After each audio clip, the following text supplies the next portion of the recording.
Hi, everyone. It's so good to see you all again. Tonight, we're going to be reading Ada Twist, Scientist. All right, let me share my screen. Ada Twist, Scientist. Ada Marie said not a word till the day she turned 3. She bounced in her crib and looked all around, observing the world, but not making a sound. She learned how to climb and make her big break with a trail of chaos left in her wake. She ran through the day, chasing each sound and sight, and didn't slow down till she conked out at night. Her parents were frazzled, but tried not to freak as Ada grew bigger and still did not speak. Clearly, young Ada, with lots in her head, would have something to say when it ought to be said. That's just what happened when Ada turned 3. She tore through the house on a fact-finding spree and climbed up the clock just as high as she could. Her parents yelled, "Stop!" as all good parents would. Ada's chin quivered, but she did not cry. She took a deep breath and she simply asked, "Why? Why does it tick? And why does it talk? Why don't we call it a granddaughter clock? Why are there pointy things stuck to a rose? Why are there hairs up inside of your nose?" She started with why, and then what, how, and when. By bedtime, she came back to why once again. She drifted to sleep as her dazed parents smiled at the curious thoughts of their curious child who wanted to know what the world was about. They kissed her and whispered, "You'll figure it out." Her parents kept up with their high-flying kid whose questions and chaos both grew as she did. Even Miss Greer found her hands were quite full when young Ada's chaos wreaked havoc at school. But this much was clear about Miss Ada Twist. She had all the traits of a great scientist.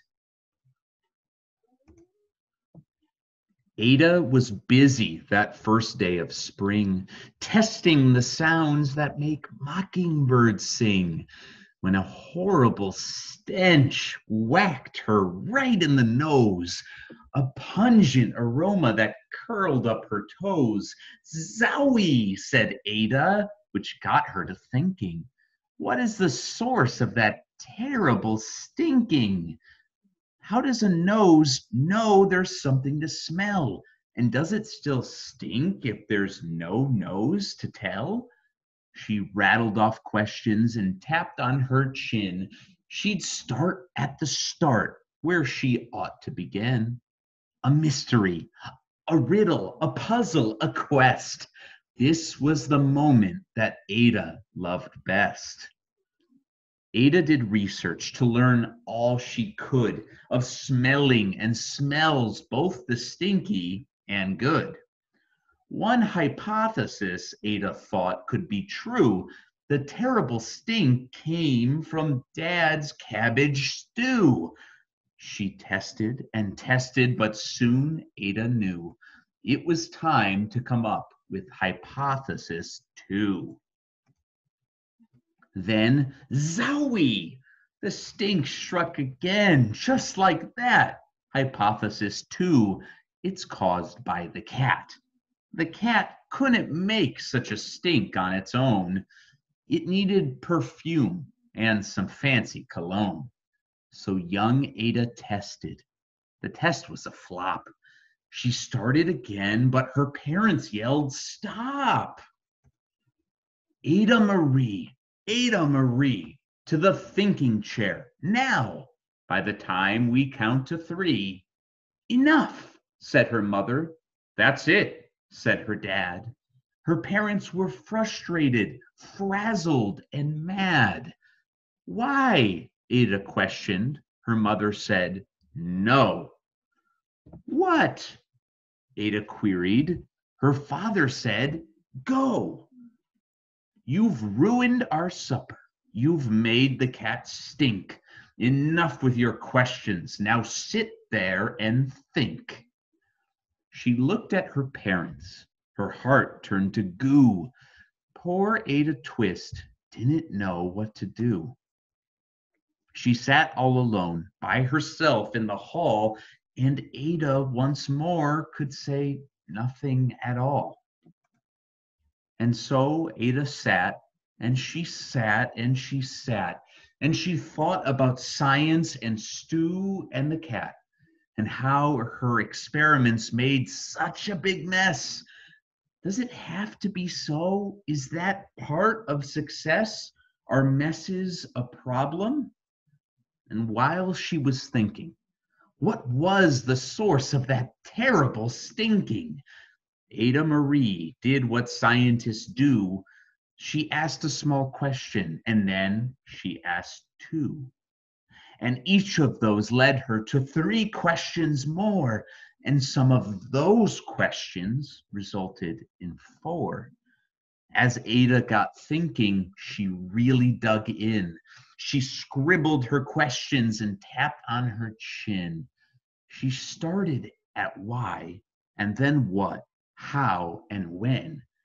At the end of the hall, she reached why once again. Her parents calmed down, and they came back to talk.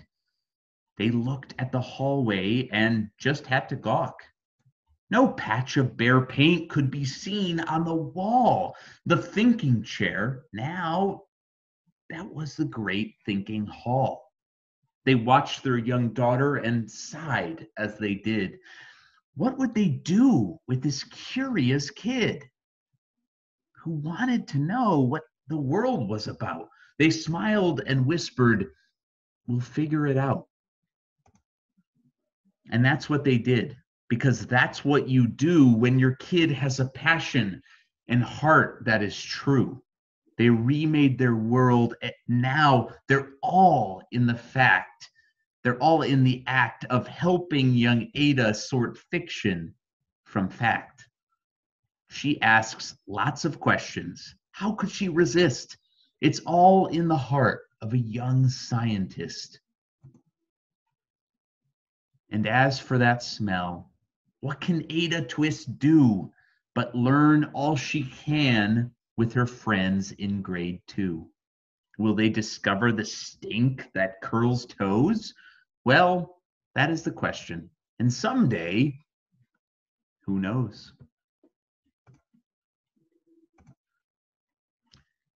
Thank you so much for tuning in tonight and listening.